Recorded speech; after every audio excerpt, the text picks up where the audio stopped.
official meeting, regular session meeting of the governing body for Bloomingdale. Today, Tuesday, April 23rd. Can I have a roll call, please? Here, John Lee. Here. Councilmembers Tomato. Here. Shortman. Here. Conley. Here. Delabrera. Here. Sotomayor. Here. Duffy. Here. Also with us, our municipal clerk, Jay McCarthy, and our attorney, Brett Semrau. This official meeting of the governing body for Bloomingdale on January 2nd, 2013. Notification of the date, time, and place of this official meeting. This fax is mailed to all local news media posted in the municipal building. As per state fire code, I need to acknowledge there are two exits in these chambers. The door which you walk through, and exit to my left. If an emergency was to arise, orderly exit through these doors and out of the building. If anyone has questions on the fire code, please raise your hand at this time. I see no one. At this time, it gives me certainly great pleasure to introduce the Bloomingdale Children's Choir. I'll do that by introducing our volunteer director, Karen Tuck. So the floor is yours. I'm very, very excited to introduce to you Bloomingdale Children's Choir. They are made up of children from grades 4, 5, and 6 at St. Donald and Walkerton Urban School. They had but 3 practices, which translates to 3 hours of practice together as a group. And some of them aren't even in the same school building together. And I think you'll be as proud of them as I am when you hear what they've managed to accomplish in 3 short hours. The Bloomingdale Choir's mission is to encourage an already evident appreciation of music, to increase music education, and to promote self-confidence and self-esteem through a wonderful enriching program and additionally the opportunities to perform. So we just are very grateful that you let us sing to you. And we're going to start off by singing a patriotic song, and it is America You.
And we're singing Home.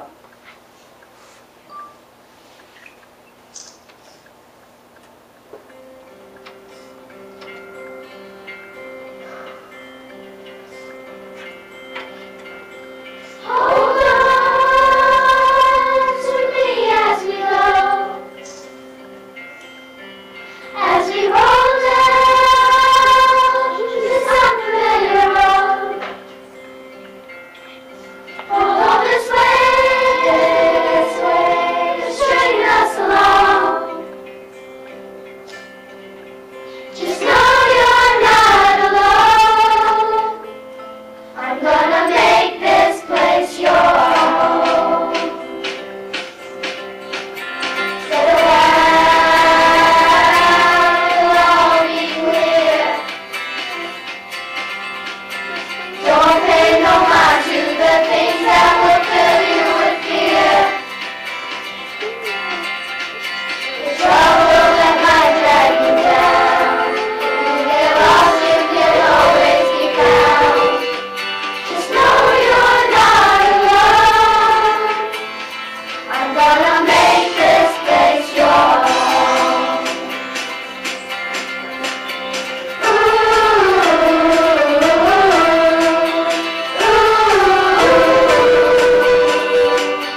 absolutely wonderful.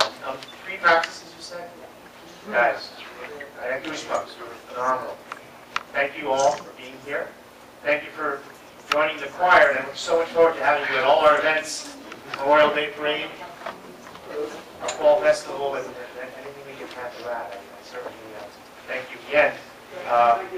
Karen, thank you for dedicating your time to the children. You guys sounded beautiful. Sounded beautiful. Thank you for coming tonight.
Glad that's over.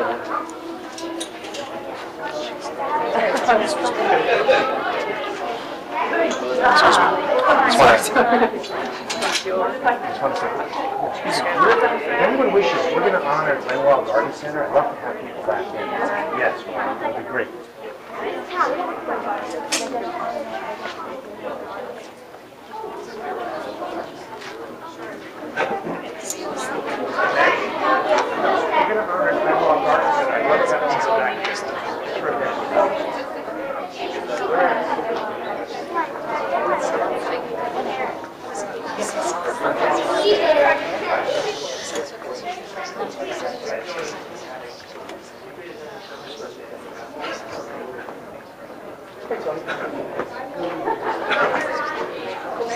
do have another presentation. I didn't know our choir was a traveling choir.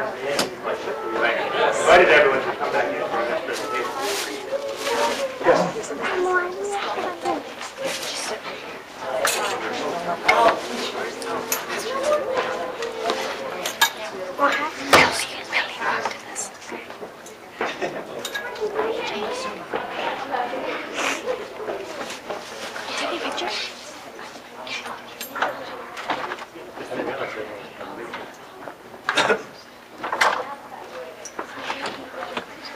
Thank you. Me. Thanks, guys. Ow.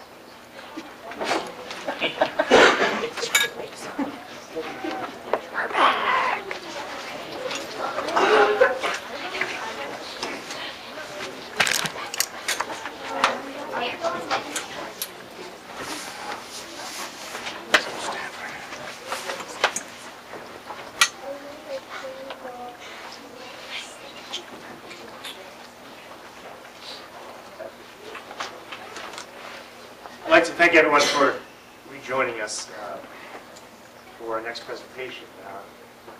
It is certainly a privilege and an honor to present this evening this resolution from the governing body. I'd ask Jody McKen-Ross to come on up and Brad McKen to come on up. For those who don't know, Jody and Brad and their families are the owners of Glenwall Garden Center. And this year they are celebrating, and to me it's just an amazing, amazing achievement, their 85th year in business in the borough of Bloomingdale. So for that alone, we're going to start with a round of applause.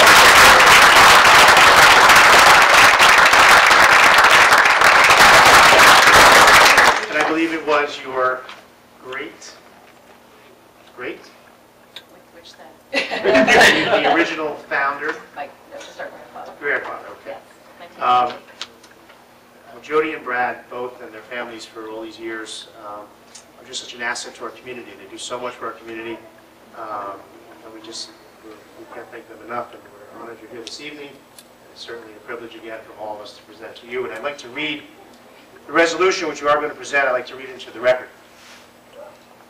This will be a resolution of the governing body of the Borough of Bloomingdale. Whereas Glenwall Garden Center of Bloomingdale, New Jersey celebrates its 85th anniversary in business in the Borough of Bloomingdale since the spring of 1928. And whereas the services that Glenwall Garden Center provides connects the people of Bloomingdale and the surrounding communities to a personal service for all their gardening needs and questions. And whereas Glenwall Garden Center has contributed to many organizations of the borough through donations, services, whenever called upon, reflecting the company's emphasis on community service and good citizenship. And whereas Glenwall Gardens will continue to provide a substantial economic impact to the people of Bloomingdale and focus on cultivating deep partnerships in its community which it serves. Whereas the governing body of the Borough of Bloomingdale supports the efforts to encourage our residents to shop locally and increase the awareness of the value of locally owned small businesses and the impact of locally owned small businesses on the economy of the United States. Now therefore be it resolved that the governing body of the Borough of Bloomingdale congratulates the McKen family for their 85 years of service and commitment to the Borough of Bloomingdale. We express our sincere appreciation and congratulations on behalf of the borough and the citizens and wish them continued success. Now be it further resolved that April 23rd, 2013 is designated for Here and Evermore Glenwall Garden Center Day.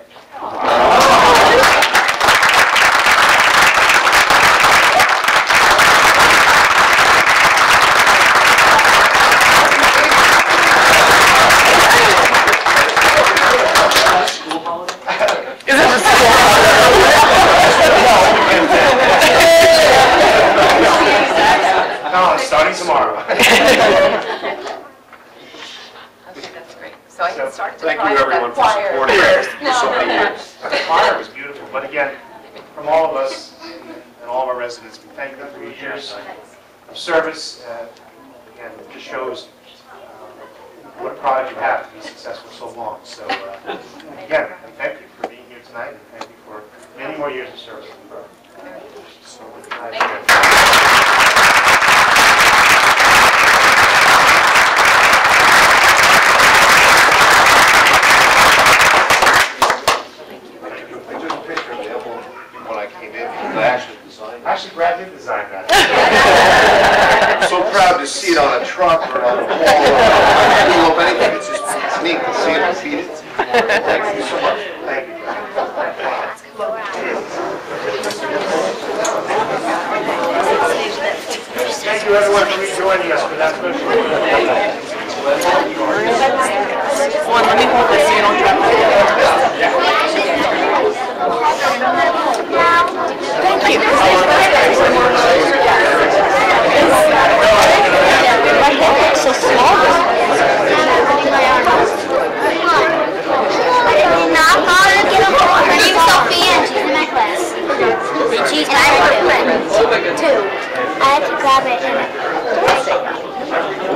remember me, right?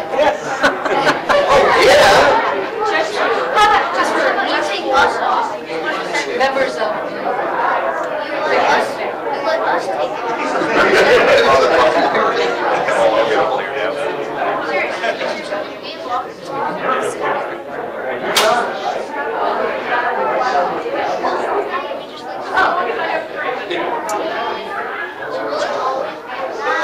Thanks, Kevin. Yeah, you have. You can.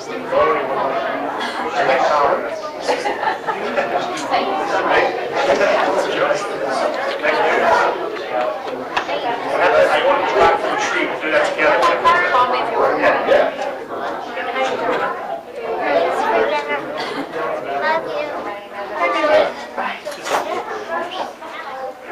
It is today, okay.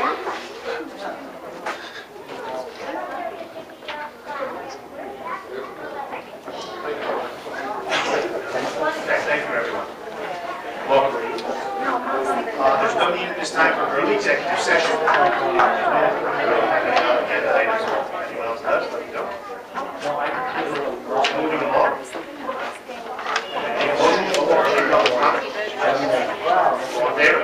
Okay, does anyone wish to speak to an agenda item? Please come up. Yes, sir. Yes, my name is Al Miller, I'm at 70 Mary Street. Look at the minutes, I see one of the items I guess to be voted on tonight. Hiring of assistant CFO tax officer. Yeah. Is that part? The general question is why are we hiring any more full-time people? Something out or what, they could go overtime to work. We have full-time tax office person who's hired, full-time CFO who's hired, combined salaries of $170,000. We're replacing those two full-time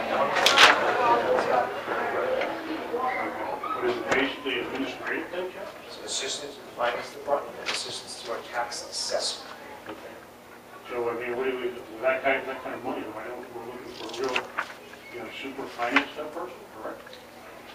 Again, the person that I will be looking to hire this evening is a qualified financial background as well as a qualified tax person as well. I'm sorry, what's the salary again?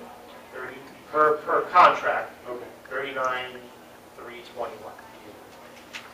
No, I'm just curious, I mean, does anyone know this point of view when this person gets hired? Do we know what their pension is going to be? Do we know what their benefits are going to be? I mean, I know at this point now, and I know we can't change everything, but bringing somebody in, they get the same type of pension as retirement we give a lot of the municipal people today. Okay? I mean, basically, somebody can work 25 years, and then somebody can retire. And basically, the town ends up paying medical pension for the rest of their life. So if somebody hires somebody 35 years old, they work there for 25 years, or even 20 years, they retire at 50, 55, okay? I mean, the town's going to pay that benefits, those benefits, for the rest of that person's life. Now, I know when I go out of New York, okay, this is just there's a sign coming in Port Authority, and it's from Charles Schwab, and they say, plan on living to be 105 years old. So, I mean, basically, the person retires at 50. The town's going to pay a retirement package for 55 years. Now, I'm not going to hurt anybody that's working today. But I don't think as a town, I mean, how long can we continue to do the same things as we did as far as pensions and retirements? If you go, I mean, where I work, if you have extra work, the first thing you do is you give the people with overtime. It's still considerably cheaper than hiring someone. And again, where I work, if you need bodies, there's great temp services out there. You can hire temps. And where I work, you can hire a temp, keep a temp for 30 months. Okay, before you have a jeopardy, a legal jeopardy, of having to hire that person full. The point is that, again, I just think we need to think really hard before we vote and approve another full-time position that the town is going to be responsible to support for the rest of that person's life. I mean, it's a long time. Certainly is, and if I may address some of your comments. Sure. Of course, the council fought long and hard. Matter of fact, this was on the agenda since last year. And it's taken this long to find the right person to fill this position. Have we found the person? If you're authorized by a specific person. Okay. this evening. I mean, I'm sorry. Okay, I'll leave. no, based on your, and I understand your point, the pensions are controlled by the state as far as the, the amounts, the contributions and all that. And there are some changes in the works, at the state level regarding those issues. None of us here, as you know, created the problem that exists today. Although some of those things are becoming more like the private sector. For example, health insurance.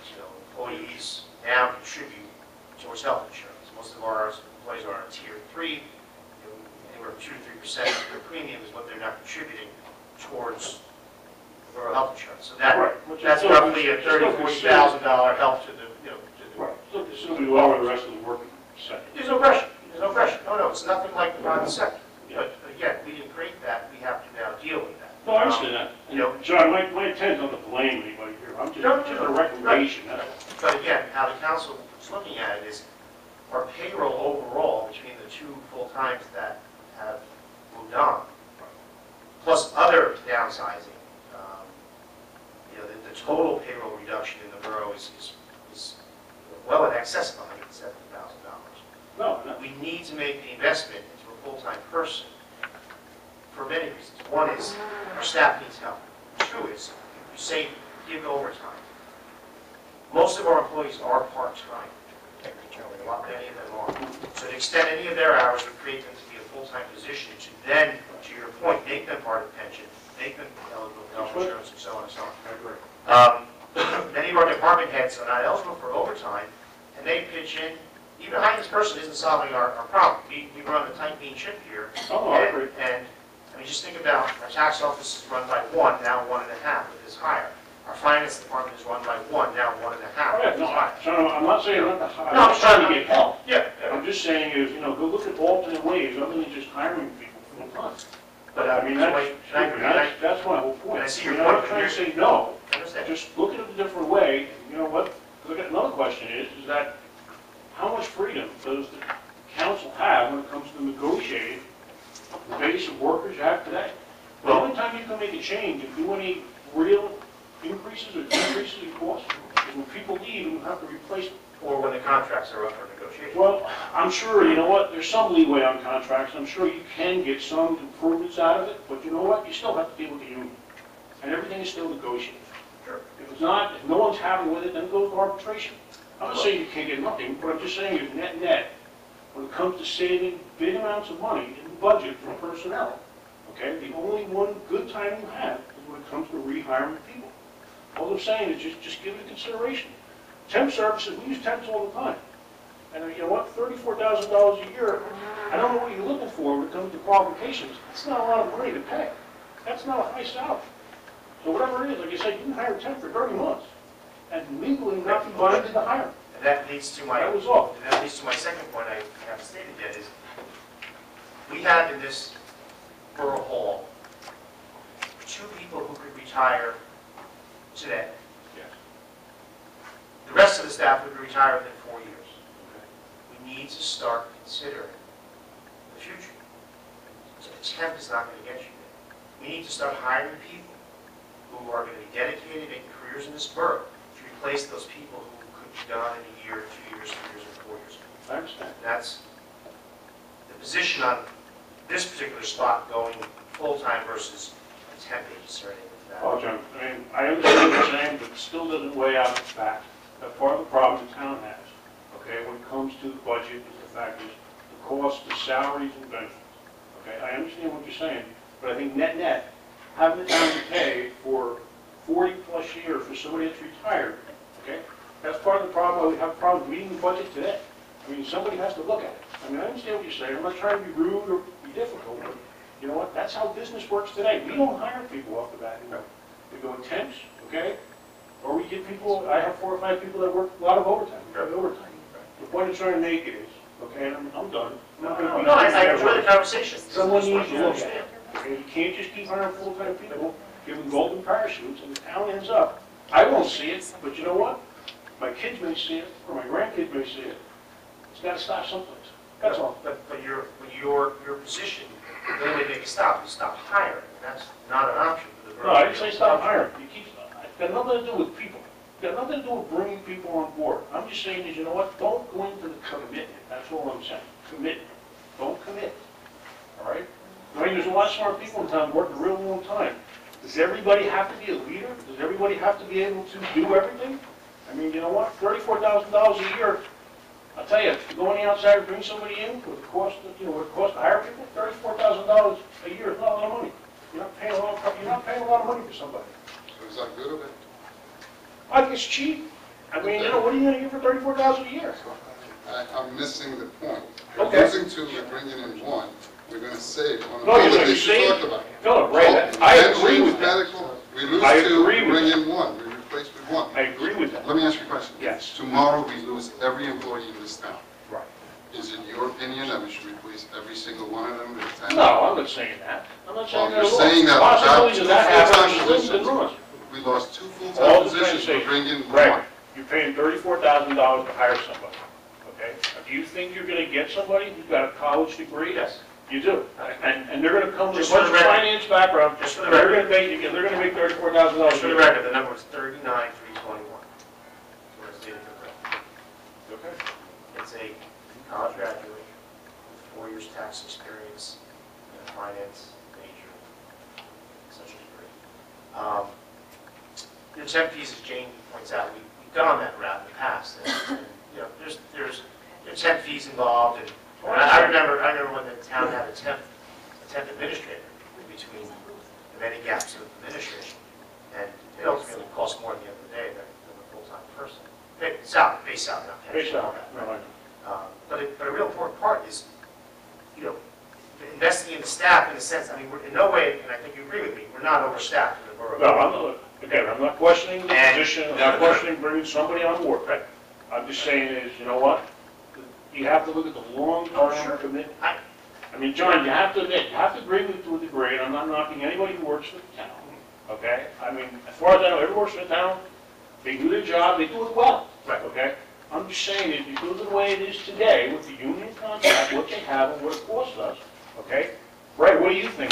Tell me, you don't think it's a burden on the town for what we have to pay for benefits, pensions, and all these people that retire, and how long it's gonna be for the next 40 or 50 years?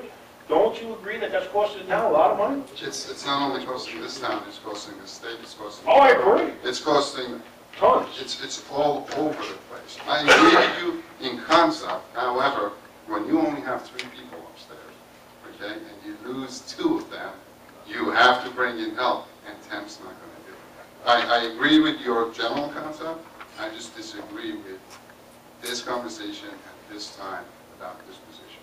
Right. Well, that's just my feedback. No, I appreciate it. Bring somebody on board, you know what, the town and all of us are gonna pay a long time. Yeah, no, and I just one more before you go out, just for the record. Our current, staff is again, is lowest it's ever been in the borough's history as far as staff goes. Our operating costs, our budget, our department budgets are at 2008 levels. There hasn't been an increase in the department budgets since 2008. So I go back to, and I'm on the record many, many times, the borough's problem is revenue. Okay? You can, Well, I think it's revenue, and I think it's spending too, but that's another topic. Well, Let's stay on what we're doing. well, I'm looking forward to the We're talking budget about now. hearings, and you'll see that that's not the case. Well, I'm just saying, John, I'm not questioning, again, my whole point here is not bringing somebody on board. You need help, you bring somebody on Right. board. I agree with that, okay? I just think that, you know what, the present setting of what we have to deal with, use that, everyone has to deal with here, okay? Whoever we bring on full-time, we're gonna pay. We're gonna pay a long time for it. That's my only concern, okay? Got it. Thank you. Thank you. Anyone else wishing to speak to agenda item? See no one, motion to close. So moved. Second? All in favor? Aye. Are there any reports from the governing body or, yes, Councilwoman? I would like to report simply to thank the council, and they are very impressed with the fabulous job of the painting and the decorating, and they said, thank you for doing that. I think we've all seen in the hallway the new sign about movies, and it was actually a neighbor who called me to tell me that about the movies, wanting to know if I wanted to go, and I was so impressed. I went down to the library to talk to them. It seems like the last Friday of every month they are showing movies, and this Friday it will be Lincoln, which is a fabulous movie. It's at 2, and at 7 p.m. it's in this room, and I just think they've really done a great job. They also told me downstairs that they will be closing the library on June 17th for renovations, and that is a state money is paying for that. It's not coming at all from our budget.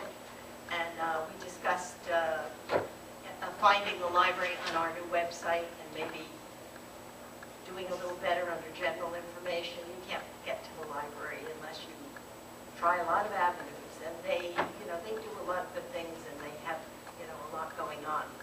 The Friends of the Library are sponsoring a raffle. They do fundraising for our library, and they will be raffling off a Nook. You can stop in the library and buy some raffle tickets. They're only $2 for one, $5 for 3, and $10 for 7. I hope everyone will help out. That is a really, really good cause. The Environmental Commission was given an application, Mr. Mayor, for a grant. And I wasn't sure. I wanted to ask you if that also went to the Grants Committee. Yes, it was the Grants Committee forwarded to them for their input.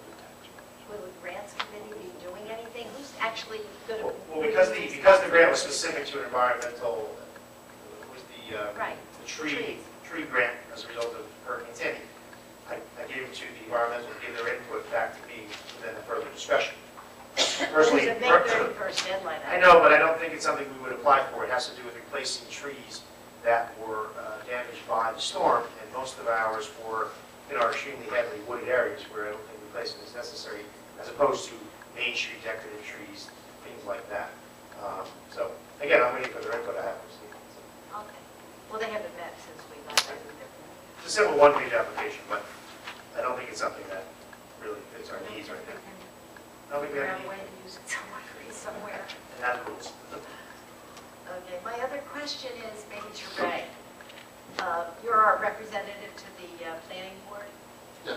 and I just always had an interest in the planning board, and I understand there are 3 applications. Maybe you could update us on what's going on there. There will be applications coming up, there's a few projects coming on. As they come on, I can give you all the updates.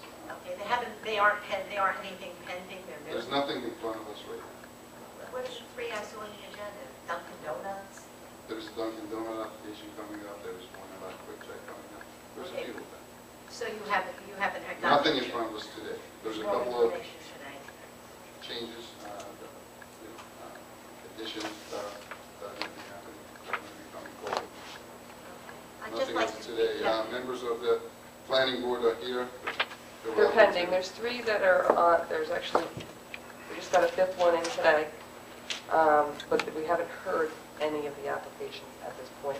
They're Is not, the information available in your office, though? it's actually online now. The agendas are posted. I know the agenda is, I meant the application information. Once they get, they're not noticed yet, they're not complete. Okay, that's what I was wondering. Okay, I saw them on the agenda. Okay, that's all I have, I think. Just for the, under the library, you find it on the website, just go up to the search engine in our website, type in library, say go, it brings you right to the library information. I know, but if you go down and I was like, work with Patty on this, and you go under general information on the. No, I understand it's not here, it's hard to find it here, but once you type it in up here, Yeah, but why should you do that when you can go to all the other? I don't disagree with you, I understand there's so many ways to find it. Oh, We're looking okay. for it now, Okay, it's all there. Just type in what you're looking for, and it'll show you all the stuff in the background of the website itself. I think we need to work on making their part of that Just general. gonna make it a link of it. Exactly. That's all, thank you. Anyone else? Yes, Mr. Mayor, just as a reminder, May 14th, Yes. that's the last register to vote before the primary. And also the Memorial Day Parade. Bloomingdale is hosting it this year, but we will begin in Bloomingdale, march up to Butler, and then have services at both monuments. And then we're asking everybody to please continue, not walk, but continue to Kennelon for services up there because they're going to honor their soldier that was killed in action. So they asked Batista. So that's my day. Thank you. Anyone else have anything? Just a couple things on my end. We have we received an additional $90,000 from FEMA this week, bringing us to a total of about $140,000 to date, which is way ahead of schedule. Again, it has to do with the great work by our OEM, police chief, W, finance, putting it all together. So again, we anticipate another $90,000 to make us whole on last year's emergency appropriation.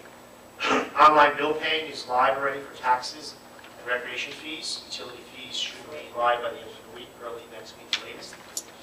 Just got our approvals last week on that. So online sewer and water bill payments will be activated this week. Reminder, April 27th is free paper shredding for our residents at the senior center. Banners are posted in town. We'll take advantage of that. Avalon Bay, you see they're moving quite rapidly. We received to date over $1 million in utility fees, and close to $400,000 in building permit fees in 2015. So looks like they'll be on mark. Those two, yes. So we finally see some revenue from the tax base in 2014. I think most of the other items I have are part of the agenda. I believe I send you all that emails. We pretty much know what's going on. The flood project, well, just according to our engineer, he was at the DEP 2 weeks ago for final permits. We should go out to bid by middle of May, and it's going to be summer build. The sidewalk on Van Dam, I was told we didn't have to build, it was 2 weeks out, so I'm hoping in the next 10 days we see that project begin.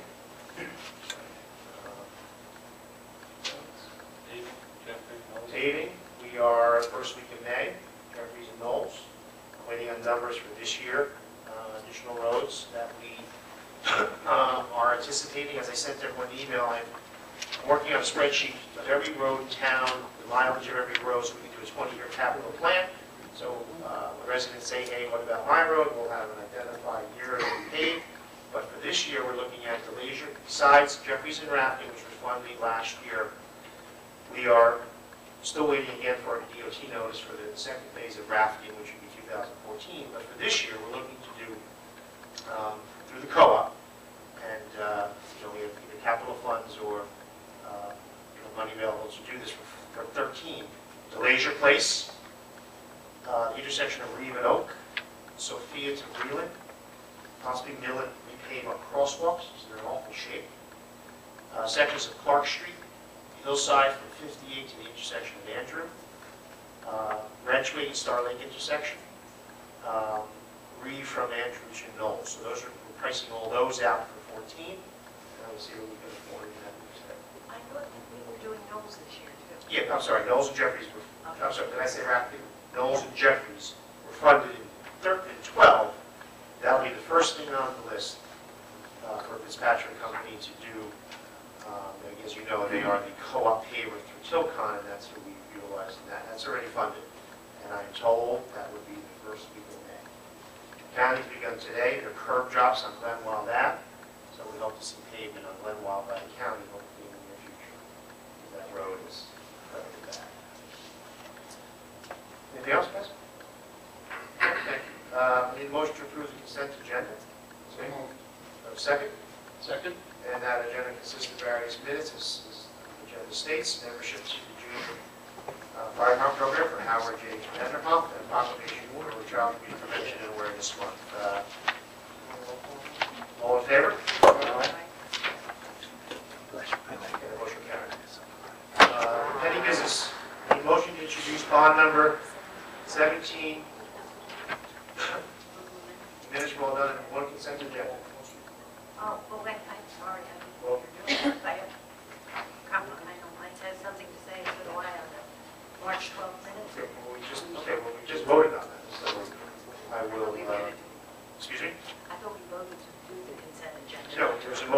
the consent agenda is seconded for discussion, and I read each item on there, actually, and I'm fine with discussion, but, Sorry, missed that.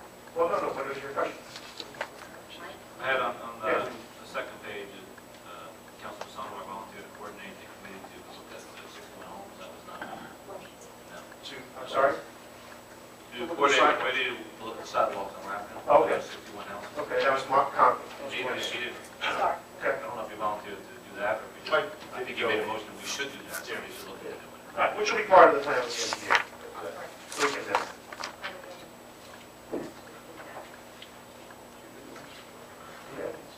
Okay, motion, no objection. Carried. Councilwoman, anything else?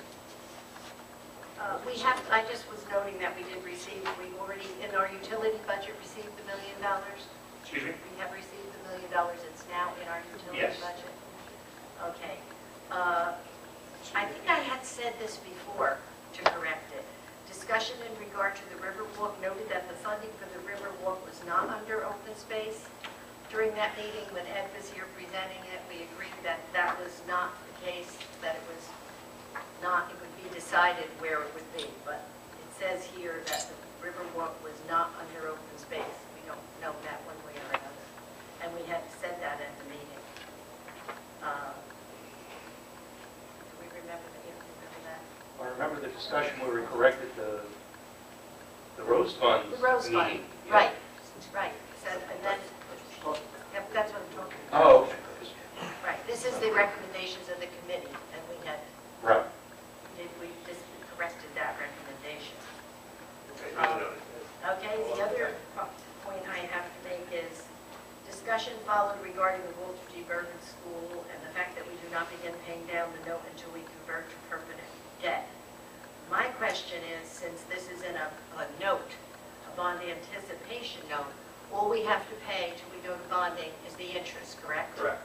So will the interest be paid out of the Rose Fund? Yes, which is approximately $3,600 for this year. Okay, that's all I wanted to know If about. I may say one thing, I mean no disrespect by this. These minutes were put out by Jane 2 weeks ago, 10 days ago. So just easier if everyone reviews them and can go to Jane with corrections before they're on the agenda for adoption. I That's all. didn't know Just- that's the way you wanted to. Well, that's the way it should be. I think I have in the past, and I Yeah, no, think no, I I have just- mentioned this, that before. Just makes the process easier. Then, can I make one more? Of course. correction? Unless you want me to do it after I. No, we're here now. Okay. When we had the discussion about hiring Mayor Dunleavy, there was quite a discussion about a section that was missing in that resolution to hire. And I said, no, I want to add this and I want to read it into the record. I think it was item K. And I just would like that to appear in the permanent record, that's all. And I can Your talk. statement. My statement, right, that's all. So if no one objects, those amendments will be made to the minutes. Okay? Thank you. All right, did I get a motion to start? Did I get a motion? Okay. So moved. Bond 17-2013 Rafkin Road Assessment Project. All we're doing tonight is introducing the bond ordinance, and then there will be a public hearing for residents to have questions, and then we'll begin the process of communication, inspections, talking with residents, and answering all the questions and concerns before this project goes out to bid, and obviously before any work begins. So, I'm sorry, you made that motion? That's it. And do I have a second? Is there any further discussion on the introduction? I think just to make it clear that this, again, I think we talked about it at a couple of meetings, this will be reviewed by the engineer, and it doesn't necessarily mean everybody. This will be reviewed by the engineer, and he will make the ultimate determination if people are looking to opt out of the sidewalk project, feeling their sidewalks are safe or not. The ultimate determination will be made by our borough Thank engineer. you. That's what I wanted. We have voted on the fact that you are going to do it, or? This is what we're doing. We're introducing the bond. Okay? And I feel the input, well, again, Yes. I feel the input, although it may not have been 61 families, I believe a good 30, 35 represented themselves. It's overwhelmingly positive to move forward on this. Is there any way, can I ask a question? Yeah. instead of mandating that they have to do it, is there any way we can have the engineer come up with a pricing tier where if 100% of the houses do it, this is the cost? Or let's do it by footage, or mileage, or square yards of concrete, whatever it is. If 50% of the houses want to do it, this would be the cost of the residents that want to do it. Right.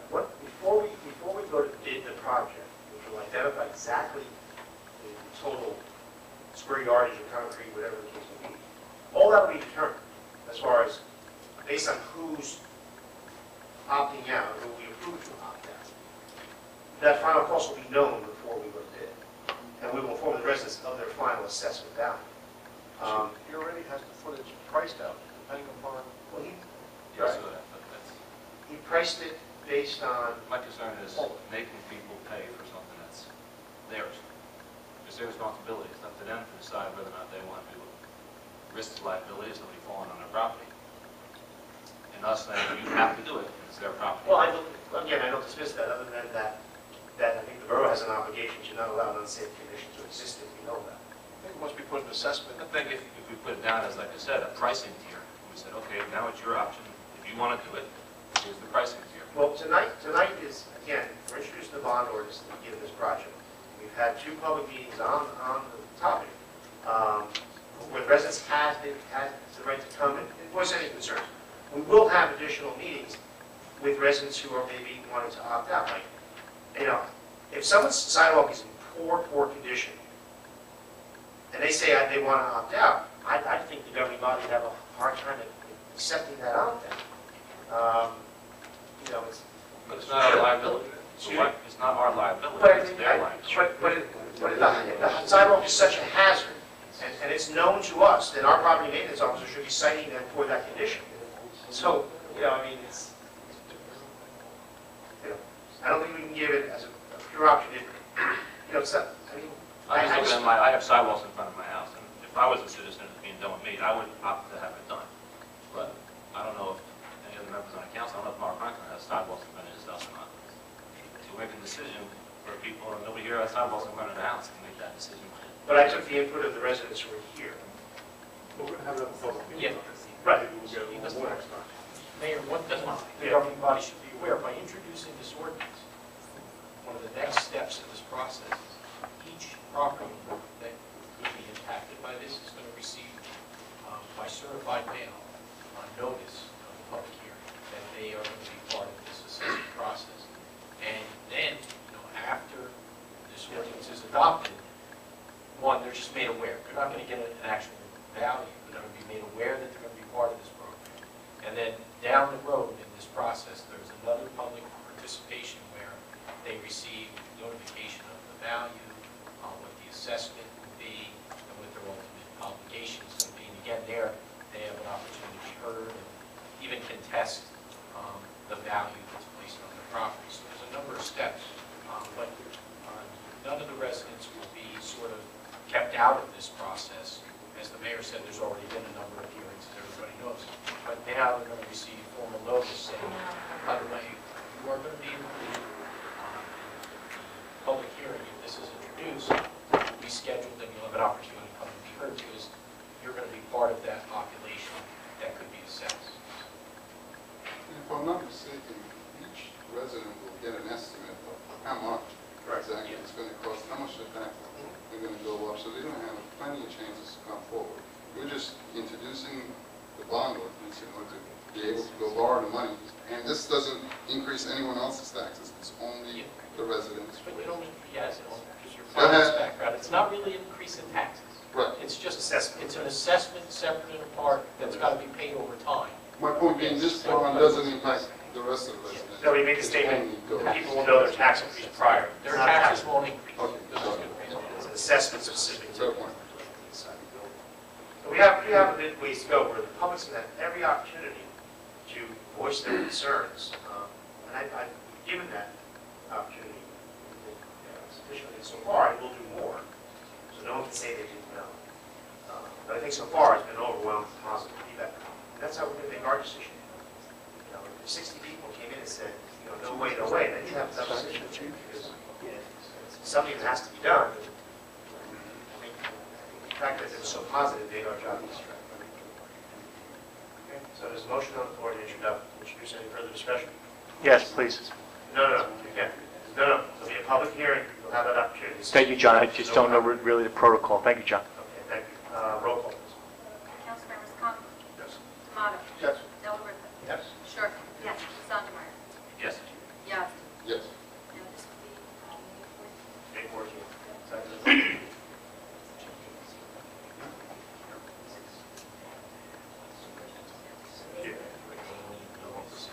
All right. It's close because it's summer building. We want to be smooth.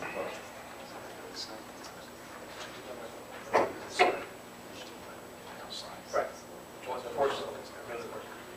The 28th is close to Memorial Day. You might miss it. Okay. Now I gotta read it. Bond ordinance providing for sidewalk improvements along certain portions of Heather Lane, Dawes Road, Rapids Road, Woodlot Road, in by the Borough of Bloomingdale, New Jersey, appropriating $848,000 therefore, including a grant in the amount of $200,000 expected to be received from the state of New Jersey Department of Transportation, authorizing the issuance of $807,000 bonds or notes of the borough for financing part of the cost thereof and directing the special assessment of the cost thereof. Thank you. And just for the record, the reason you stated Natalie, Woodlot, and Heather is because those corner lots that are impacted, that could be an option for a homeowner to involve. Okay, item B, reintroduction of ordinance 10, 2013, our municipal towing ordinance.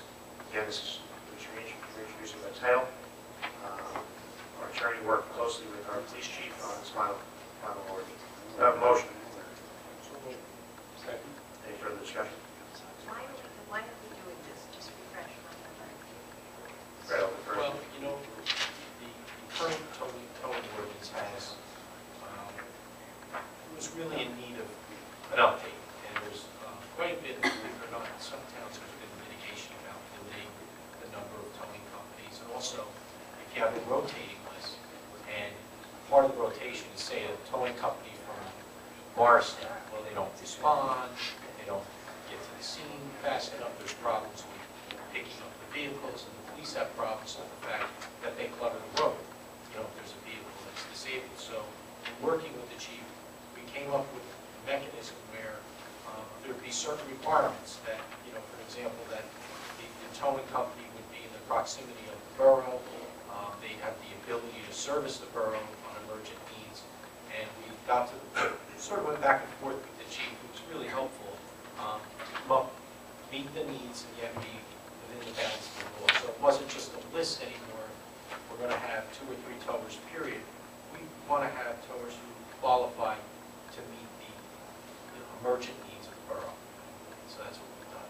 Do our present towing companies know about this new ordinance? People who presently have under contract, do they know we're changing this, or? I don't think the ones that are presently enrolled necessarily They're within the guidelines. fall outside of these guidelines. Okay. But in the event more companies were to come forward, things such as having a garage within 2.5 miles of the borough, one tow truck maintained at that garage, gives the borough the assurance that if someone's called, there'll be a response. And it also, yes, and if someone doesn't respond appropriately, we've seen this, and this chief has had this happen too, where towers have been asked to they've been removed from the list if they don't cooperate because of the type of service that's necessary in cooperation. So, same thing here, there's a process that would provide the removal of a company from the list if they don't do what they're supposed to do. Any further discussion? Roll call. Councilmembers Tomato. Yes. Delariva. Yes. Sherman. Yes. Sondemire. Yes. Yazdi. Yes. Conklin. Stay with And that will be May 14th also at 7:30. And that's an ordinance of the Borough of Bloomingdale and the County of Passaic, State of New Jersey to amend Chapter 21 municipal towing. Okay, your second final one starts. Yes. 9, the adoption of resolution 2013 4.3. 4.3. This is adopting the Bloomingdale Police Department Rules and Regulations, Volume 1, Chapter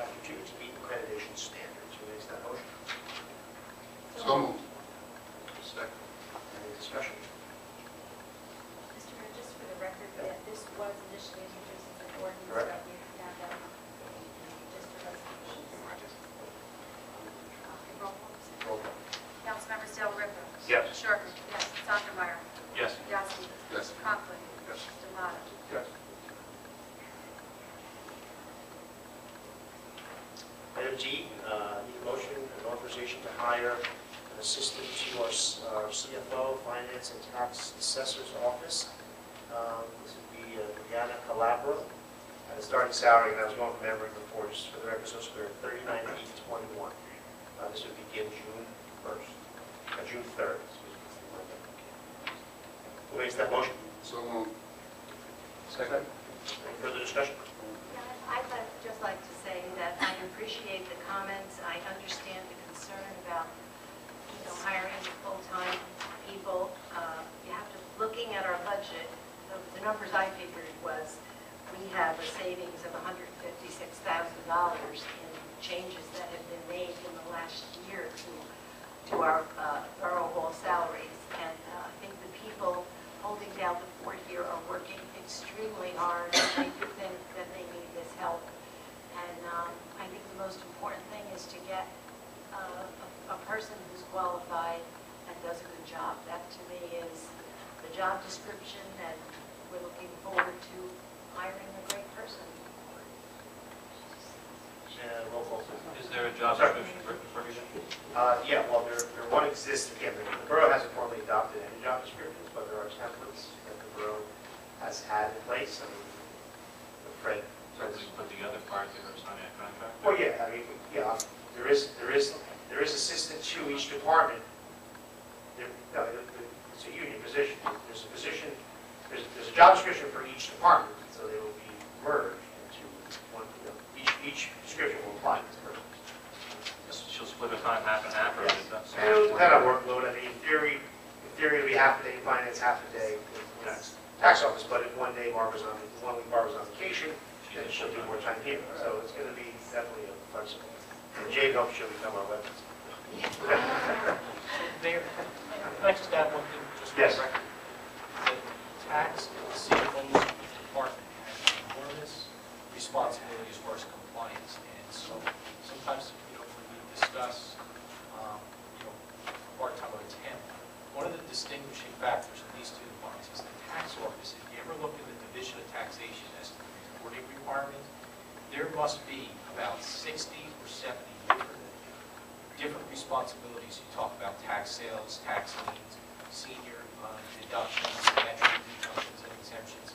It goes on as far as adjusting the tax records and collection procedures. And then when you shift to the CFO, you have audit and you have budget, payroll, etc. And oftentimes, if you don't have full-time or qualified individuals, it becomes an audit issue, which lends itself to lending issues and things like that, just financial stability issues. So, from that standpoint, having someone in there on a full-time type basis is much more significant than sometimes meets the eye. Thanks. Thanks for the comments. Mr. Aaron, since this is a union, is this under the contract that's currently being negotiated? So the number may or may not change? No, that starting salaries was currently in the step. That's where we're at today. She was interviewed by both Barb and the CFO? Myself, And yourself? tax office, Barbara, Step, and our treasurer, Sherry. And All on board, I understand. There was a lot of time put into this. yeah, we received over 60 applications, narrowed to 30, interviewed 18, re-interviewed a few. It's been a process. Yes. The references were checked, strongly recommended. It has tax office experience in the neighboring community. It's going to be a good thing. Okay, roll call. Councilmember Sharp? Yes. Sondemire? Yes. Johnston? Thomas? Tomato? Yes. Delariva? Yes. Okay. Item E, discussion regards to GIF training. We receive a $250 discount per person. Deadline's May 21st. All but one has done it. I won't call you out. Just make sure you do. Because we saved quite a bit of money, and I'm still waiting on one person to complete it. And again, we made sign. Is that online? Excuse me? Is that the online? Yes. Oh, so you just disclosed you're not one of those persons. No, seriously, I was thinking of the workshop that was the snow day that was canceled. which I just, awaiting confirmation, June 8th. We're hosting with Kittle on an ethics course. See, that's the one. Yeah, that gives you quite a No, bit no, no. of, I don't know, they set it up, yes. I'm not sure. Okay, no, this is an online course because the convention was canceled last year. right. The excess liability, municipal excess liability fund offered online courses, and it's $250 credit. So, no, it's just, May 31st, just want to remind everybody. And, we're almost at 100% compliance. Adoption of resolution. 2013 4.4, approving payments over a 5-year period for sewer connection fees for properties located at 126 Union, 132 Union, and 120 Union. We, again, this is an effort in support of our business owners, and in this case, one residence. There will be a sewer project for Union Ave Deli, the electronics company, and the single-family home that has been having septic problems for years.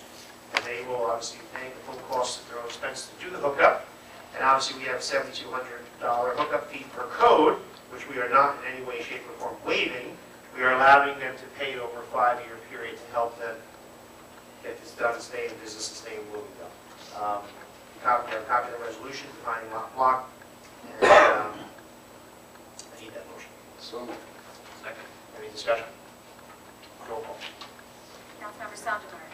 Yes. Yazdi. Yes. Conklin. Yes. Tomato. Yes. Delariva. Yes. Short. Okay. Introduction of our fiscal year 2013 municipal budget. Before we introduce the budget, we do, as we do every year, need to introduce ordinance 17.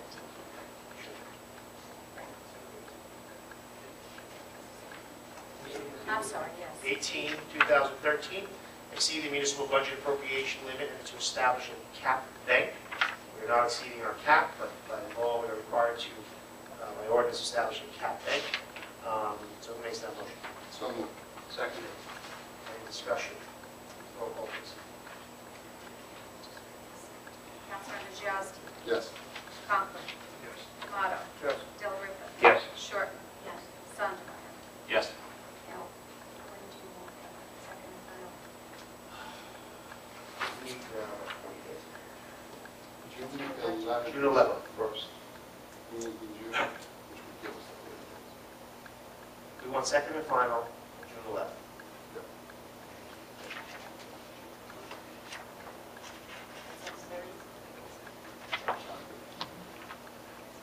Okay? An ordinance of the Borough of Bloomingdale to exceed the municipal budget appropriation limits and to establish a cap bank. And, thank you.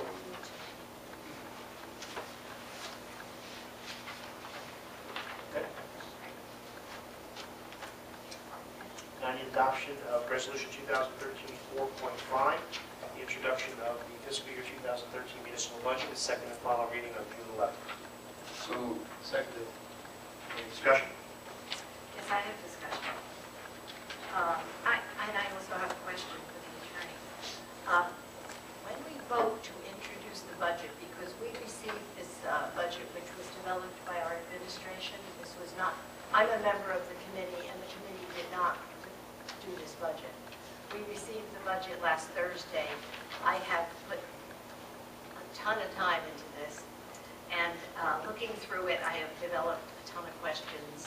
And what I had told Ray, we got the budget Thursday. Friday, we met with the police department, and we totally went over item by item their budget, and it was just an excellent way to perceive, the recommendations, to understand. We haven't done that with any other part of the budget. But I have asked Ray if we could, and it would be important to me, to have advertised open meetings once the budget is introduced.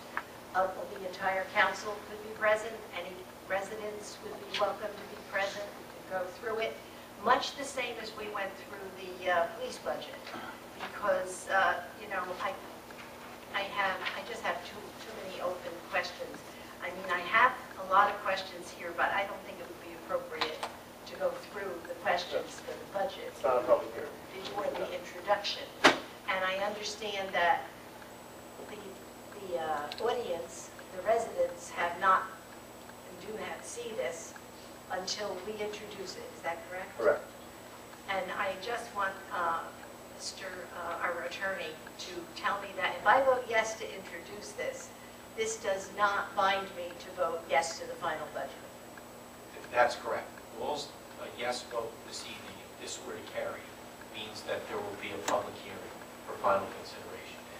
At the time of that final vote is no moment how anyone voted for the introduction. So you're not bound in any way. If you vote yes tonight, does not mean you have to vote yes at the time of the final hearing. But to bring it to a final hearing, you need to move the ordinance for introduction. Okay, that's because in the past I voted yes to introduce something, and then when I voted no, when it came to the vote, I was told that you voted yes. So I just really wanted that clarified. I think there's a lot of things that the committee, as I said, has not met on this budget. I'm sure that, our administration has spent a long time developing the budget. It's not an easy thing to do. And believe me, other council members got their copy tonight. And if you go through it, it is extremely time consuming. And I just look forward to the budget meetings, and I hope they're advertised, because I think it will give people, if they care to, and the council members, get input that they can have into the final budget. And that's why I will vote yes to introduce. Yeah, the comments I'll have to make. The budget is pretty confusing. There's a lot of ins and outs in trying to understand government's way of doing things. It takes some getting used to, as Linda's saying. And like promised, we will have minimum 2 meetings where we go through the budget in simplified fashion, where we get to better understand what it means, what's going to what lines, what's revenue, how much revenue are we getting from businesses, how much of it are we carrying as residents, and things of that sort of thing. The only thing I want to add at this point, Mr. Mayor, if I may, is that our total per house or per average assessed value per average home, or total increase at the time of introduction is at $66.40, which is one of the lowest it's been in many years. And I have to say, the great work and the leadership, and this is going to come across as I'm giving the mayor too much credit here, but I'll tell you, last year, losing our CFO and having to deal with this budget, and nothing negative against Ted, but his abilities in managing the budget compared to what John's done this year, night and day. He's taken it over. He's brought it to the point that I'm proud of sitting here and saying we're introducing one of the lowest budgets at the introduction. Last year we were $575,000 over cap. This year we're under cap. So he's done an excellent job. So I said I would be the first one to get rid of him if he's not doing a good job. So we got to give him credit for it. Now you're the second one, right? Ray, So how much under cap is this budget? Right now it's just about 11. If you go to page, it's in one of these pages. It's right under 11 and change, 11,000 and change under cap. The total increase that we have to absorb is just over 2%, but there is some within cap, some outside cap. So it's just over 2% for the total budget in and out of cap. Correct. And it might be worth pointing out, as we talked before, that some of that increase is due to the reduced gradables. Absolutely. Here due to tax appeals, which is $1 million. $3 million, yeah, $3 million.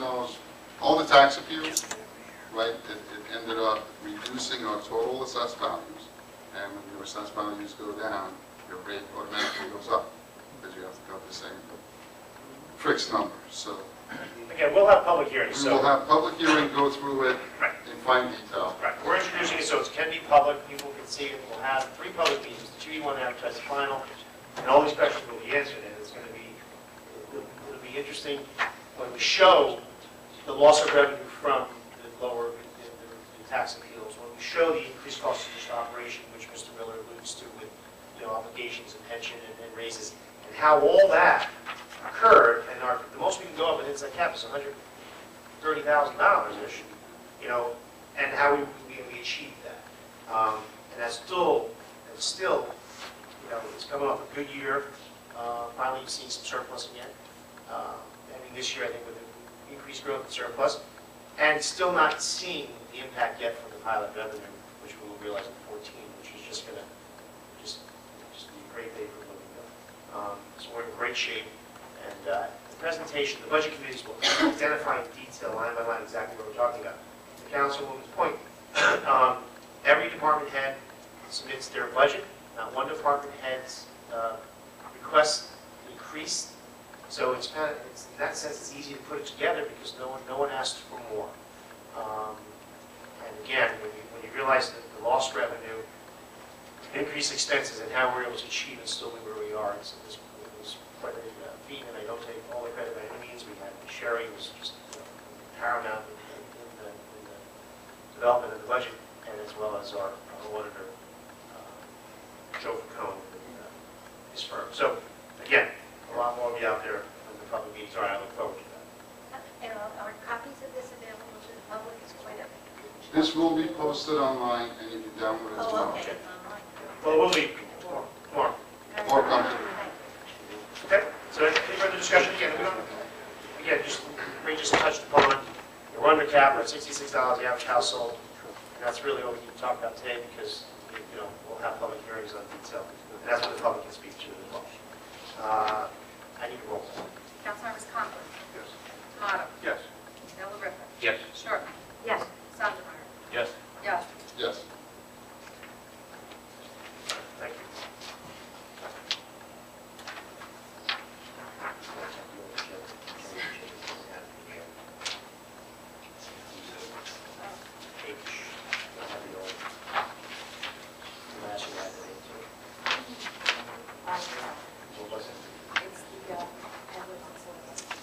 Item H, second and final reading, the public hearing on ordinance 16/2013. This is our peddler and solicitor fees. People pull permits to solicit vinyl replacement windows in town or whatever they want to solicit. We charge a fee. And in the past, I think we were just $25. Now we have a $100 one-time, $200 annual fee. And we've entered back and forth. Fred said I wanted too much. I met him halfway. But it's just to not allow anyone to solicit. Paying the fee is going to give more accountability to that. So I need, second priority, I need a public notice statement, please. I'm sorry. Oh,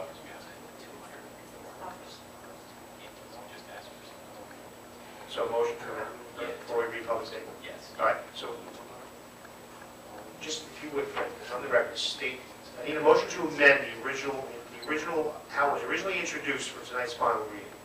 And the motion will reflect what Fred is about to state on the record. Yep. $100 for a daily permit, $200 for an annual.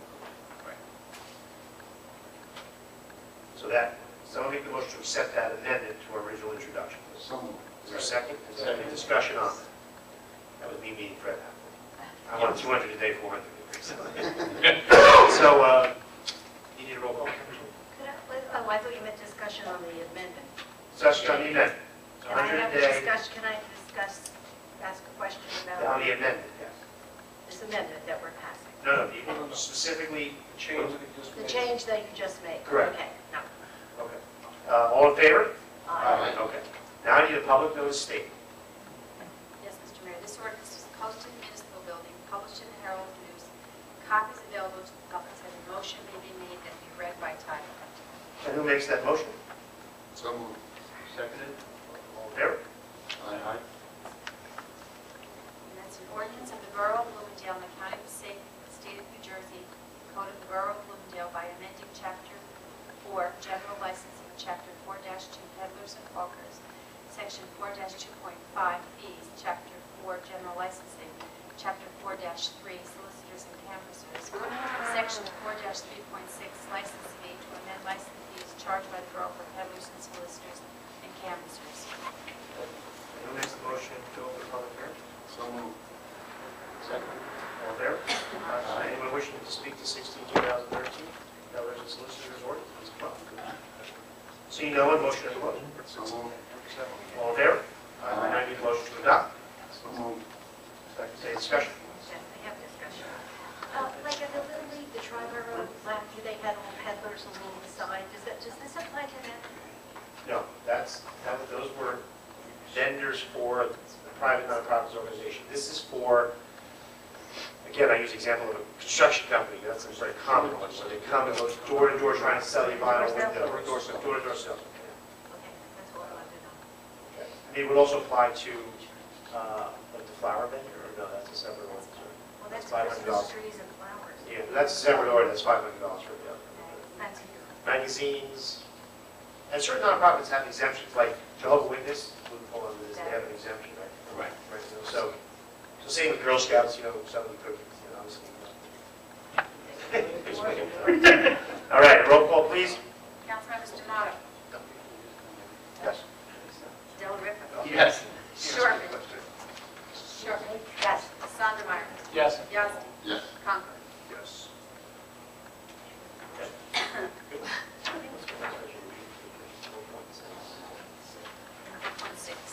Okay, I need to adopt resolution 2013-4.6, payment of bills. Motion? So moved. Second. Second. Any discussion? Now, I'd like to discuss the, page 17. We have John's Lawn Service delivering quarry process. My question is, why can't we either pick it up or have Tilcon deliver it? We've done that in the past. Actually, Tilcon's delivery is actually more expensive. We have been picking up more on our own. The problem is our small mason dumps will take 40 loads to, what was the analysis? From 40 to his 6 or so. But when we get our new mason dump, it's going to help fill that bin. I'm not sure, that had to be a sewer water project, so I'm not sure specifically what the need was. It was probably delivered to a job site or something, or a small mason dump couldn't be. To lead it right away, as long as it leaves, you should have to go back and forth several times. It's easier to get it dumped right to the site. Going forward, we've met, even with utility, and going forward, if we need it for the DGW itself, we're going to go get it ourselves. Which we've already started doing. Why is this under professional services? That's a Sherry question, we should ask her. Well, you see, what happens is that I have gone to Sherry so much lately, I have to quote. And I have two questions, I just couldn't go back to that. My other question that I will ask her, but that's on tomorrow's quote, is, Not back till Thursday.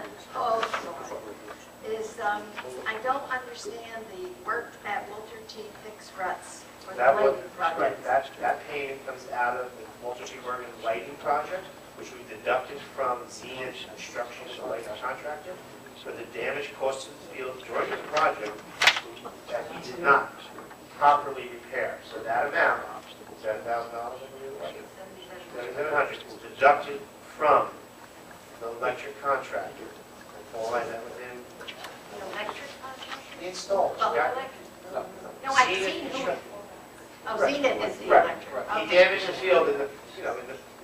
during the light project. So we We got didn't to fix fix it, it to our satisfaction, and we're back to our so we're back charging. We held $7,700, and the work was completed properly. Okay, now when I look at the capital bond where all of this money has been paid out of, will that be replaced in the bond or? No, instead of paying Zenith, we paid the contractor to fix it. So that the end of So the game it's was the same. deducted from Zenith? Because Correct. we had another payment for them for like $42,000. That was the final payment. That was their It was final supposed to be, it was supposed to be $49,000 and change, and then $42,000. Okay, and their total that's now under this bond is almost to the limit of the bond, I think. Yeah, I don't believe there's a balance left. Okay. All right. I think that's- Playground mulch? Yes. Recreation project, that Rose Recreation? Yes.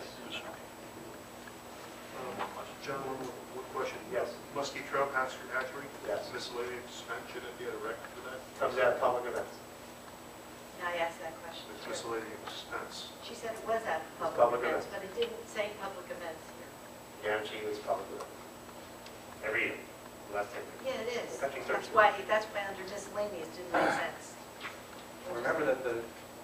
in their textual description comes from the state, so they don't always make sense. No more questions. Also, Fishes. On page 11, home field advantage, $1,220 for white paint. That was one. that was for field lighting paint, a year's supply work, which I was still at Malaysia for baseball. But it's like 20-something cases. That varies into the fall. The maintenance, road maintenance, that. Yes, always that. Anyone else? I want to roll. Just one more thing. So why don't you get the bills this Thursday, but go ahead. Page 13, capital supply, construction, capital supply, construction, professional services again. Clamps and saddles, should that be water and sewer or something different? A great Sherry question. You're not with us, Steve. She's on vacation. Put the bills this Thursday. Anyone else? I got it Saturday. Thursday it was, I was here Friday, it wasn't here. Come on, you were here at a meeting Friday. Anyone else? One more, just a question on the refunds, the state appeal 2019 funds. Right. That's money that we go overpaid or people who went back and filed for. Is it tax? No, we just settled tax appeals back to 2008 on a few properties. So that's a settlement, which we have money in the budget for For that. For that. That was my That's a follow-up low one. question. A couple years ago, it was $130,000. Which year's budget gets hit for that? This year? This year. Last year? This year's. Yeah. I think we budgeted, what, So 7? budgeted 25 and we spent 26, so. Well, We get that. Yeah. Anything else? We're good. Roll call. Councilmembers Dela Ripa. Yes. Sherman. Yes. Sondemire. Yes. Yasti. Yes. Conklin. Yes. Tomato. Yes. Okay, authorization for approval of contract for international fireworks, $5,000. Certification of funds, we do have from the treasurer, and public events. Who makes that motion? So moved. Second. Any discussion? I know we're always trying to look to save money and defray some costs. I also understand that we have vendors that come, and I read in the paper that Butler is going to do fireworks. This event, we do not have Well, we have ice cream people with rides and things. the rides, but we don't pay for the rides. We don't pay anything. Well, see, Butler is going to charge them to defray the cost of the fireworks. I'm told that whoever, I thought the money went to the scouts and to service organizations. The carnival company charges us nothing for the rides. Pride Day, I pay them to bring the rides. The fireworks, we pay nothing. Are they free? No, they sell, the bride company sells their own tickets, makes their own money. And per contract, if we exceed $3,000 in sales, which I think we've done once in years, then we get something back, which only goes to one of the youth organizations. The ice cream guys, Bloomingdale resident, which has been coming for years, I don't charge you anything. Butler, for Butler Day, they're combining their fireworks with the Pride Day festival, so it's a little different. They're charging vendors, and they're selling ads to offset the cost of the fireworks for an ad. But our venue isn't a festival, it's just fireworks. Well, last year, you saw the numbers of people we had. Yeah. I'm sure that these vendors made a ton of money. Well, again, there was And the they carnival put in the company. doors, but, There was no vendors, there was a carnival company. well, there was the ice cream and food people. Well, Municipal Alliance, our own groups, our own groups. And then Paul's Food Grill brings their trailer, makes their own money, doesn't cost us anything, they don't get, they just do their own I'm thing. not looking, I know it doesn't cost us, I'm thinking of a way to try and make some money to defray the cost of this somehow. That being the case, I would just put this out to you. I don't think many people would object if a specified group passed buckets to collect some money and, put it back in the treasury for fireworks, just so it would cost less. A lot Really? of people say last year they were willing to donate. Yes. With a bucket at the gate coming in. Yeah. People. I'll defer that to you, Mike, as our rec liaison, to bring it to rec extension. Probably the help. We're co, rec, tell me right, rec. public Rec. event. Rec. How about Fred? Is that legal to do? To ask for donations. But are you asking her to go? If you can collect money in that manner to. As a donation? As a donation. Donation, you could. Not get a penalty. To the town? Oh, we could vote that one. Well, think it'd be a great idea, because they were very good. You know, I didn't support them the year before, and I thought that they were wonderful, and I thought, now, we need to get some money for this, because I know every surrounding town charges. Everybody charges. And Butler now is looking for ways to, supplement the cost also, and I think we should do the same, because I think you might be surprised at, what people will do. Okay, we'll look forward to Mr. Sundermeyer's next meeting. Well, I'd ask you to ask Councilwoman Sharp I to join knew you that in was that. coming next, I certainly would. You can stand by You the, stand by the I have all bucket. this free time. you're in No, charge I of was the money. thinking of, like, the chorus. When we pay the chorus, they might want to buy shirts. They could get a percentage. Right? Is there any further Okay, discussion? Ray? No, And me and Mike. Roll call, please. Councilmember Shortman. Yes. Sondemire. Yes. Yazdi. Yeah. Conklin. No. D'Amato. Yes. Dela Ripa. Yeah. Adoption resolution 2013-4.7. We're supporting resolution to support legislation to protect residential taxpayers from the loss of telecommunication tax support. Okay, there are telecommunication companies that feel once their revenue becomes under a certain percentage of the borough, they don't have to pay taxes anymore. We are doing a resolution to support legislation that's in front of our Assembly and Senate to try to stop that from occurring. Who makes that motion? so moved. I need a second. Need a second. Second. Any further discussion? I have to abstain because since I work for telecommunications.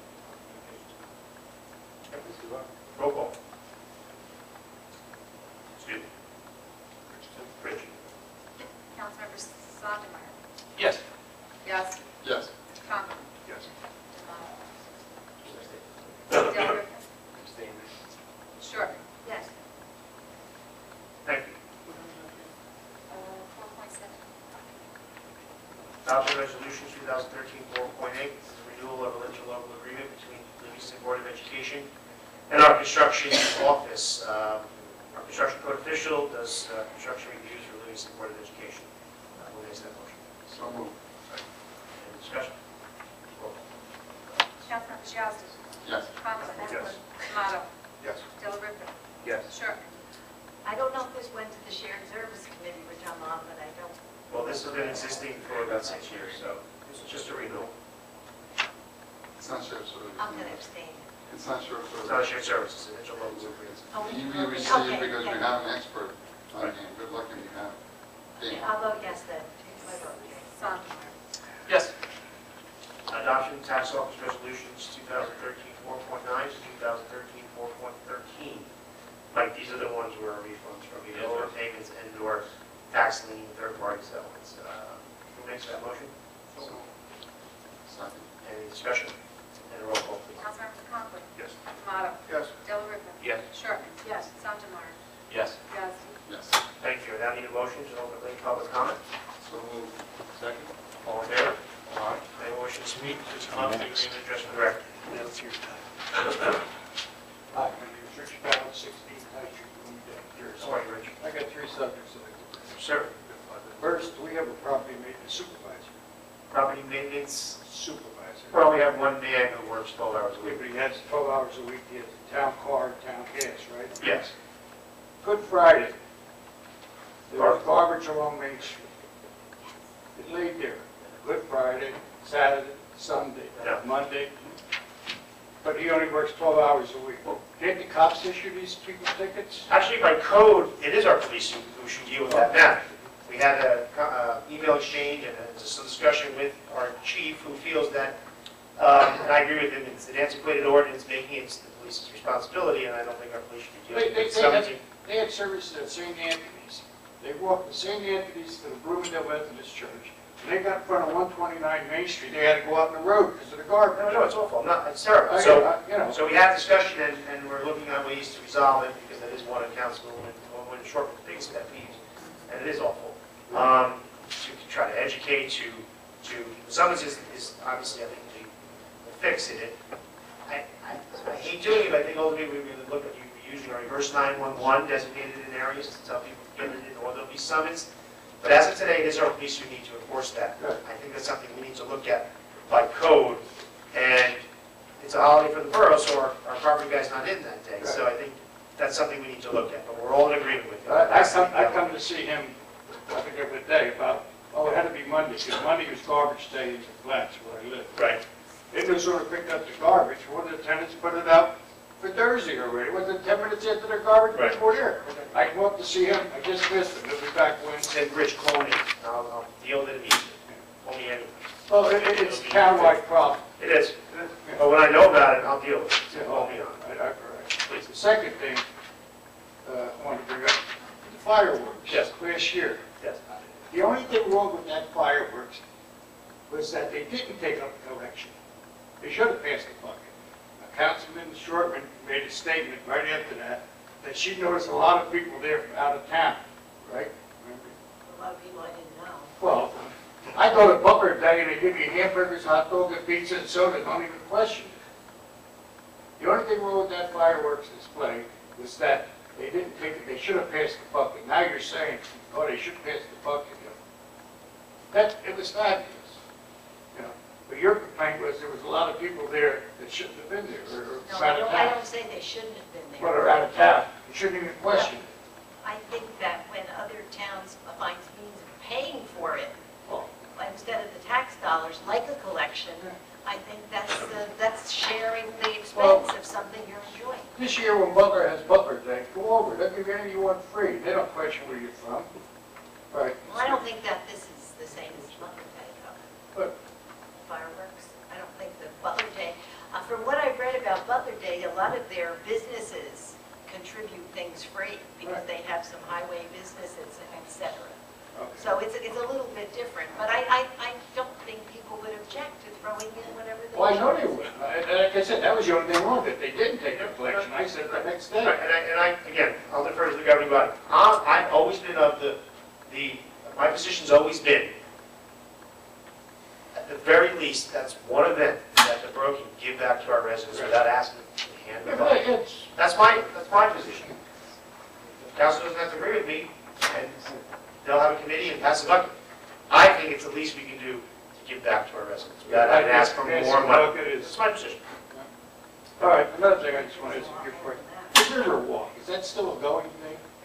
I'll defer to Councilwoman Short. Yes, the Riverwalk was canceled today. We were meeting with our engineer and with the planner. Burgess. Today. Meeting, but it's tomorrow at 11:30. But I remember we got a $35,000 grant. How much have we paid the engineer for all this?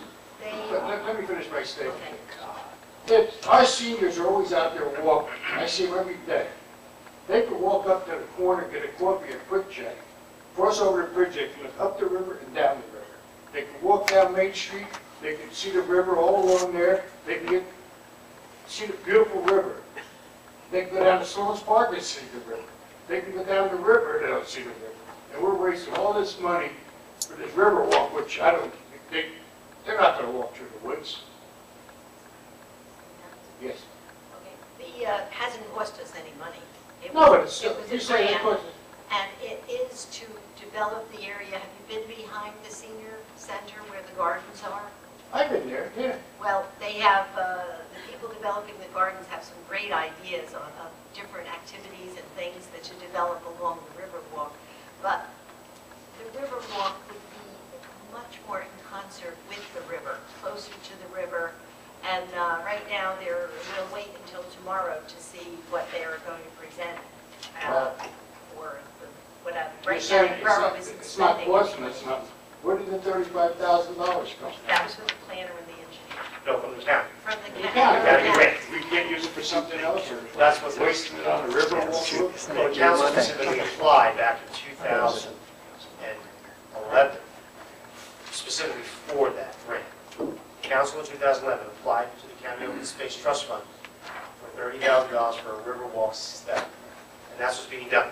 Once that's completed, Rich, there will come a day when presented to a governing body, will be, what's the next step? Do you shelf the plan, or do you go spend $250,000 and do something? That'll be the next step. Like I said, John, you could cross right over here, walk up the sidewalk, get a coffee at Quick Check, stand on the Butler Bridge and see it both ways. Beautiful.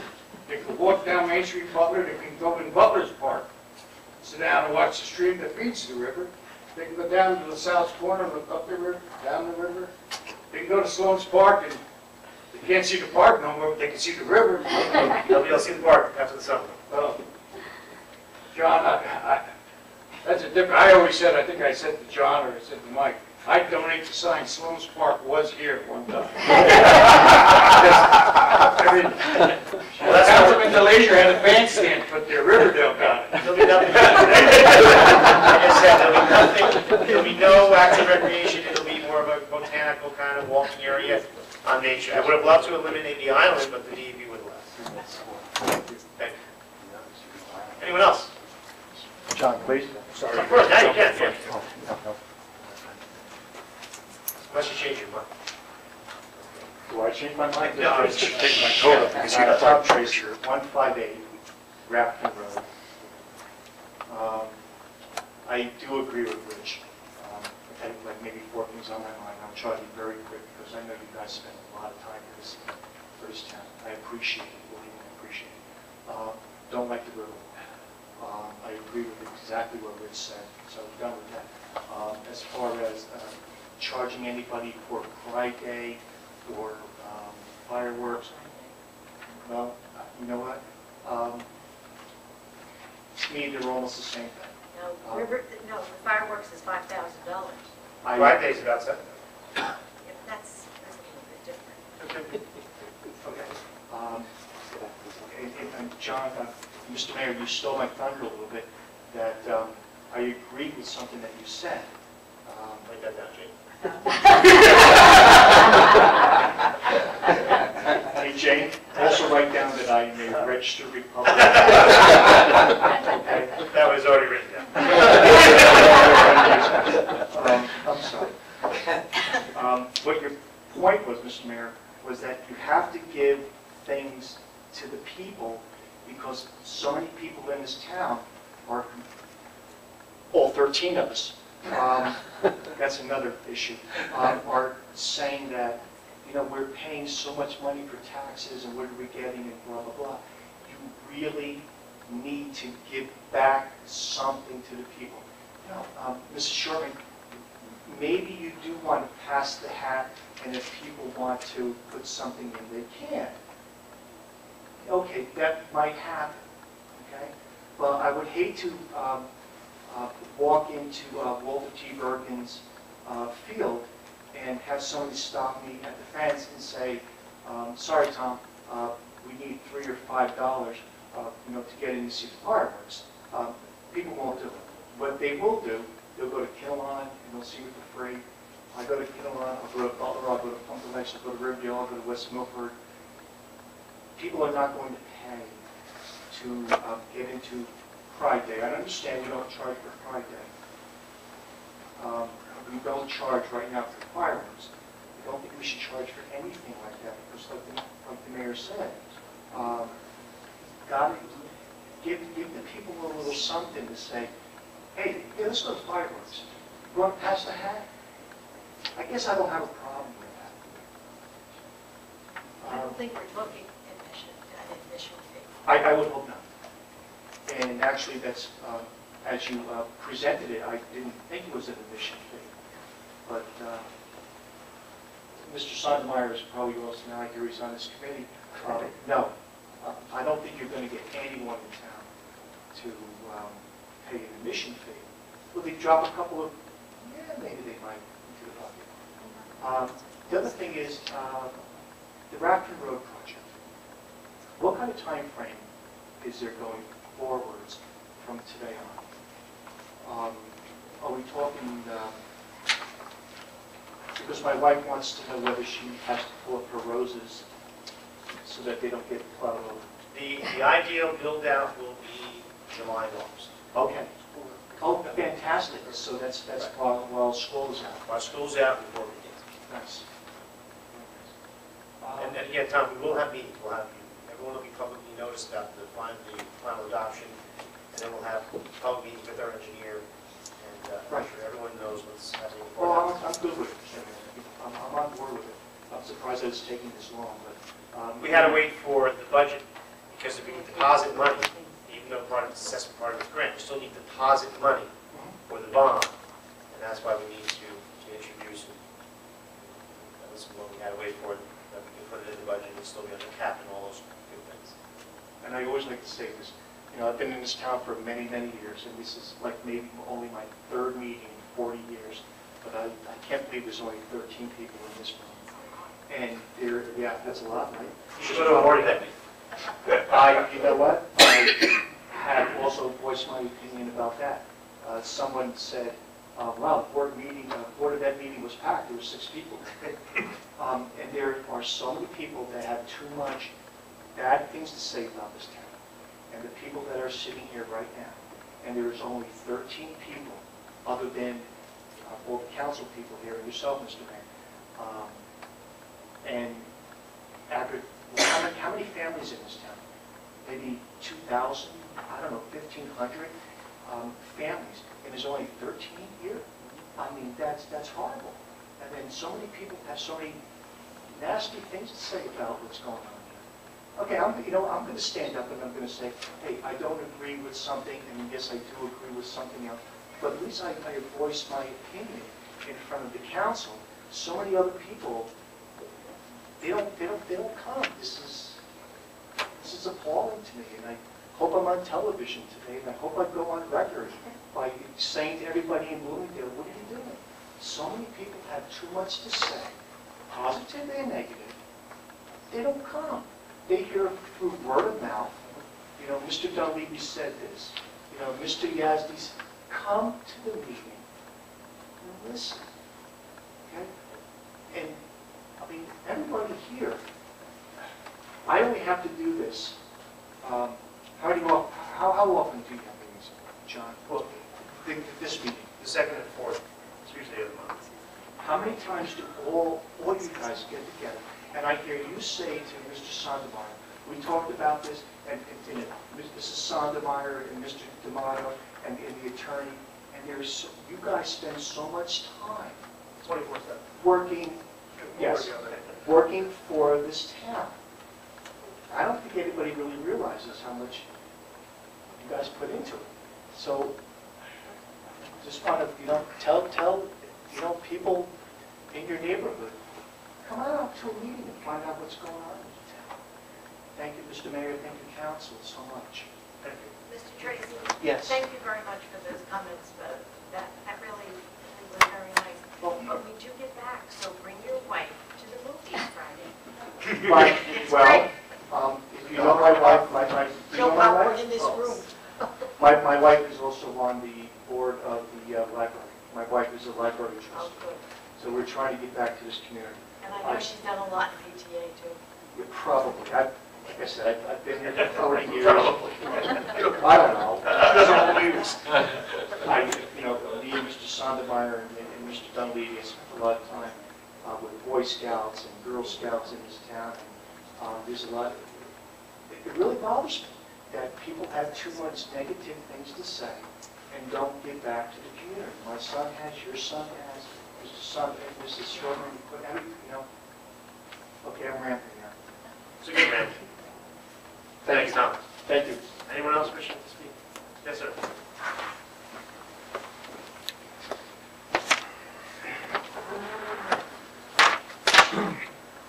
Anthony Costa, 23 Hillside Drive. I was thinking about what Councilwoman Jordan's idea about the collections at the fireworks, and I think she might be in direct competition with some of the sports programs, like the kids at Walter P. Bergen that have relied on events like that to keep their basketball team playing, and some of the football. Well, at the time we had. Also, the glow necklaces, municipal Right. lines, does their. So you might be in direct competition with them, and how much you're really gonna, make. I'd rather give my 20, 30 bucks back, which usually we do, back to the children, instead of collecting, what, 200 bucks maybe, if you get, even if it's more than that, I'd rather see it go back to the children and their sports programs. At first, I thought it was a really great idea, but again, it could be in direct competition with what the kids rely on. Are you saying that people would would give less to the sports because we're collecting for You know, fireworks? you might say, well, you know something, I'm not gonna be able to give $10 to the, I'll split it between the fireworks and between the, supporting the fireworks, and now that's less money for that. It's just a thought that, I know Walter T. Bergen in the past has had big issues with keeping their basketball teams going, and some of the cheerleaders always, you know, the cheerleading squads, they've always relied on those events to keep going, uniforms and so forth. It's just something to They think collect about. anything at the fireworks, though, do they? I believe they have in the past. I know They that do? When there's a need, baseball, when the last time the Bobcats couldn't, the Board of Ed couldn't fund it, they did some severe fundraising at Pride Day and fireworks. Last year, BBYC, the football group, sold quota, made money that way. Our Municipal Alliance, which is a matching grant, sells popcorn, hot dog, water, whatever they sell. So it's those things, Pride Day more so, where that, I mean, many venues, like a Pride Day, people charge $50 to be a member. 90% of my vendors are local civic groups, Boy Scouts, Girl Scouts, football, soccer, you know, and many are local businesses where I just want them to show their wares for the community and not have to charge them $75 to be there. Particularly the youth groups who sell cookies and things and make quite a bit of money on Friday. So to your point, You know, you can pick that all aside about the youth groups raising money for themselves, which is a great thing. I just think there's 2 days a year when this town comes together with other towns. They come and join us, whether it be Butler, Kennewater, whoever. Your relatives come up, you have a picnic. Some people have planned picnics for that day. But it's just 2 days a year where the community comes together as one, and we should have to pay for it. It's just, Pride Day and fireworks is a great thing for our town, and it's a ton of people. I think it's a great thing. And we are giving back to the people that pay every year. I don't think we should charge anybody anything. I just want to. Halloween is another one. thanks. Tony. Anyone else wishing to speak?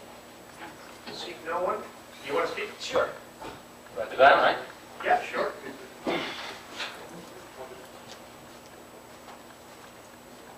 Mike Sotomayor, 27 Matthews Terrace.